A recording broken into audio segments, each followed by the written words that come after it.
All right, we're about to dive into something that's, well, it's one of the most fascinating and honestly kind of unsettling things about the human brain, our own memory. We're going to explore how a memory can feel 100% real, totally vivid, and be completely, utterly false. Just let that sink in for a second. How can something that never happened feel real? That single, powerful contradiction is the key that unlocks the entire strange world of false memories. So, a quote like that, where does it even come from? Well, it comes from one of the most famous and frankly tragic cases of false memory ever recorded. It's a story that basically put our own minds on trial. Meet Holly Ramona. She was 23 years old, in therapy for bulimia, when she started to have these incredibly intense, detailed memories of being abused by her own father. Now, these memories felt so real that they led to accusations that completely destroyed his life. But here's the twist. A court later decided that the abuse never actually happened. The memories, as real as they felt to Holly, had somehow been implanted. So the question is, how on earth is that even possible? To get our heads around the Holly Ramona case, we have to first tear down this huge myth that most of us have about how our memory actually works, because it's not at all what you probably think it is. We all kind of like to think of our memory as this perfect little video camera, right? Faithfully recording everything that happens to us. But decades of research in cognitive science show us that's just flat out wrong. Memory is actually a reconstructive process. It's less like a documentary and a lot more like a historical docudrama. It's a story that's based on a few nuggets of truth, but all the gaps, they get filled in by our imagination, by what other people suggest, or even just what we think should have happened. Okay, so if memory is a reconstruction, what are the glitches in the system? What are the little bugs in the code that allow these fictions to feel just like facts? Let's meet the culprits. So, culprit number one is something called a source monitoring error, or sometimes cryptomnesia. This is a classic mental mix-up. Your brain holds on to a piece of information, a story, a melody, a fact, but it completely forgets, or worse, misremembers where it got that information in the first place. A perfect example of this actually comes from President Ronald Reagan. During a speech, he told this incredibly moving story about a heroic WWI pilot, and he even got choked up recalling the pilot's brave last words. The only problem? It wasn't a real event. It was a scene from a 1944 movie called Wing and a Prayer. His brain kept the emotional story, but completely forgot the source was Hollywood, blending fiction right into his personal history.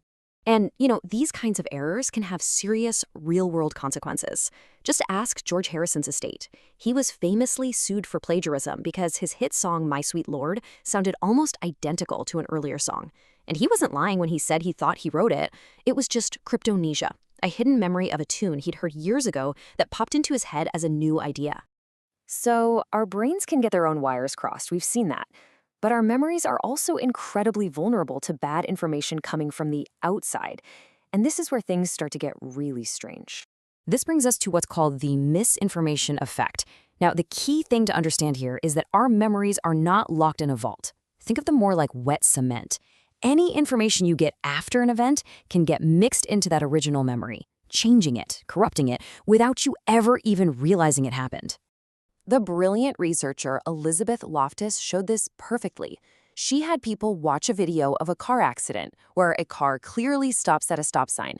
But later, if an interviewer just casually mentioned a yield sign while asking questions, a whole bunch of participants would later swear they saw a yield sign.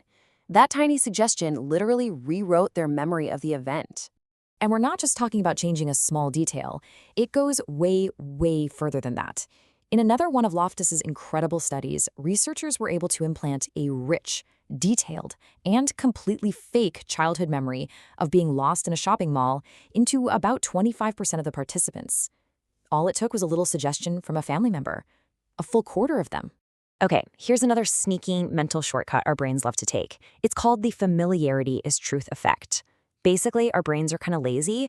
If we've heard something before, it feels familiar, and our brain interprets that familiarity as a sign that it's true, even if it's total nonsense.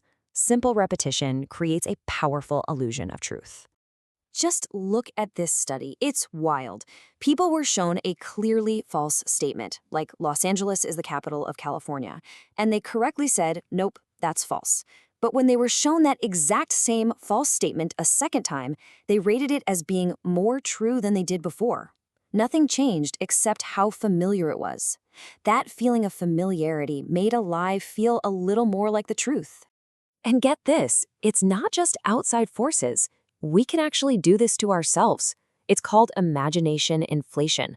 The more you simply imagine an event that never happened, the more familiar that event feels in your mind. Eventually, your brain can mistake that feeling of familiarity for an actual memory.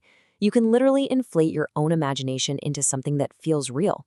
So you've got source confusion, the misinformation effect, the illusion of truth, imagination inflation. When you mix all of these psychological glitches together, especially in a really high-stakes environment like therapy, the results can be absolutely catastrophic. And this brings us right back to the Holly Ramona case. See, back in the 1980s and 90s, a practice called repressed memory therapy, or RMT, became incredibly popular. It was all built on this idea that people could bury horrible traumatic memories deep in their subconscious, and that a therapist could help dig them up using techniques like hypnosis and guided imagery. The problem was, these techniques were basically a perfect recipe for creating false memories, not uncovering real ones. The results, they were just devastating. You had patients like Nadine Cool, who ended up with memories of being in a satanic cult and eating babies. People like Beth Rutherford, who came to believe she'd been abused by her father, a pastor, based on her therapist's suggestions. Countless families were completely destroyed by sincere, heartfelt accusations based on things that never, ever happened. After hundreds of lawsuits and so many ruined lives, the scientific consensus came down hard. The whole idea of repressed memories wasn't based in science. It was, as this quote puts it, a pernicious bit of psychiatric folklore. It was a real-world disaster, fueled by a total misunderstanding of how our own minds work. And that brings us to a final, pretty unsettling question for all of us. I mean, we all rely on our memories to tell us who we are, right? It's the story of our lives. But if we know now that this story isn't a perfect recording, that it's malleable, that it can be changed, it kind of forces us to wonder, how much of your own life story is pure, unadulterated fact, and how much of it might just be a little bit of well-intentioned fiction?